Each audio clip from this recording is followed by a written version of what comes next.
रांजणगाव शेनपुंजी येथील शाळेत गंभीर गैरप्रकारांचे आरोप. शिक्षणाधिकारी पथकाकडून पाहणी. तालुका गंगापूर, जिल्हा छत्रपती संभाजीनगर येथील स्वर्गीय एकनाथराव जाधव मराठी महाविद्यालय व शाळा रांजणगाव शेनपुंजी येथे अनेक गंभीर गैरप्रकार सुरू असल्याचे आरोप विद्यार्थ्यांच्या पालकांनी केले आहेत.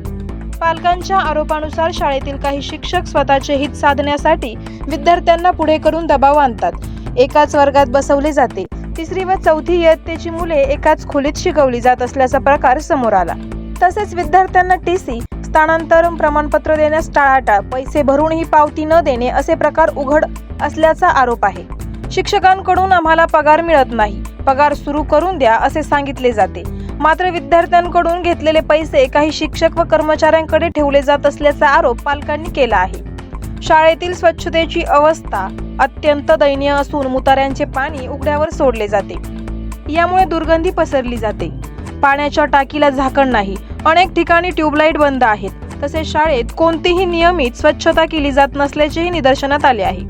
या प्रकरणी सामाजिक कार्यकर्ते नितीन भाऊ शेजवळ यांनी हस्तक्षेप करून विद्यार्थ्यांची अडवलेली टीसी परत देण्यास भाग पाडले. तसेच त्यांनी शिक्षणाधिकारी माध्यमिक जयश्री चव्हाण यांना निवेदन देऊन शाळेतील ठसे, नोंदी व टीसी परत देण्याची मागणी केली. तक्रारीची गंभीर दखल घेत शिक्षणाधिकारी पथकाने शाळेत भेट देऊन प्रत्यक्ष पाहणी केली.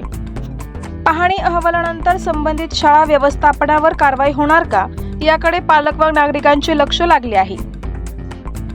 आपल्या सर्वांचं स्वागत आहे. सोय एकनाथ जाधव मराठी प्राथमिक शाळा रांजणगाव शेनपुंजी येथे आपण आलेलो आहे. तसेच पालकाची मोठी समस्या आहे. त्यांनी पैसे भरूनही त्यांना टीसी देत नाही अशी त्यांचे आरोप आहे. आपण त्यांच्याकडूनच जाणून घेऊया. ताई, आपलं काय बोलणं झालं शिक्षक लोकांसोबत?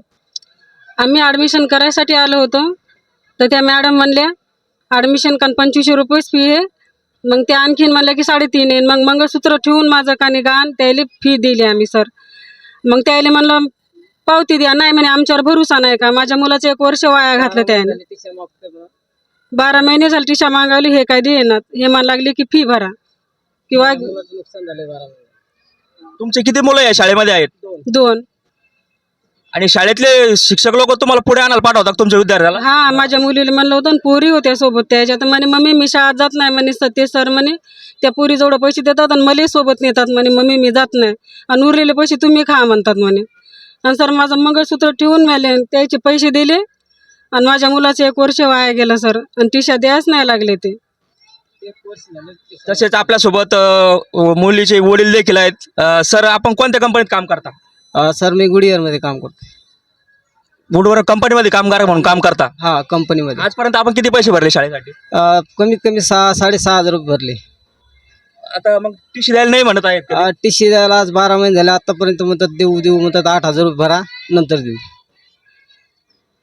8,000 रुपये भरा म्हणतात. हा, तुम्ही पैशाचे पावत्या का बरं नाही घेतल्या? ते म्हणले की आमच्यावर भरोसा नाही का. म्हणले राहू द्या म्हणे, आम्ही आहे ना म्हणे इथं. ते मॅडम पण बोलले होते की आम्ही आहे म्हणे, काही पावतीची काही गरज नाही. 5 मॅडम आणि ते BS सर ते पण बोललेत की पावतीची काही गरज नाही म्हणे, आमच्याकडे देऊन टाका तुम्ही. आम्ही देऊन टाकले पैसे द्यायचे. म्हणजे तुमची फसवणूक झाली तुम्हाला असं वाटतं? हा, फसवणूक झाली. म्हणजे गॅस टायमाला काय म्हणे फी वगैरे काही नाही शाळेला? फी वगैरे काही नाही. आम्ही इकडे PM ज्ञान मंदिरला टाकत होतो. त्या मॅडम म्हणल्या आमच्याकडे इकडे टाका म्हणे. दोन्ही मुलं आमच्याकडे फ्री आहे. मुलीला 7 लोक फ्री आहे आणि मुलाला 5 वर्ग फ्री आहे. म्हणून दोन्ही मुलं इकडे टाकले. आणि नंतर शाळा चालू झाल्यावर पैसे मागतात? हा, शाळा चालू झाल्यानंतर पैसे मागतात. किती वर्षापासून तुमची मुलं शाळेत शिकत आहेत? 2 वर्ष झाले. तुम्हाला किती मुलं आहेत? 1 मुलगा आणि मुलगी. कोणत्या वर्गात आहेत? मुलगी 7वीला आहे आणि मुलगा 5वीला आहे. याच वर्गात आहे? हा, याच. आता मुलगी शाळेत येत नाही का? नाही 12 महिने झाले घरी ठेवला आम्ही. का बरं? ते शाळेची वागणूक बरोबर नाही ना, त्याच्यामुळे घरी ठेवून दिलं.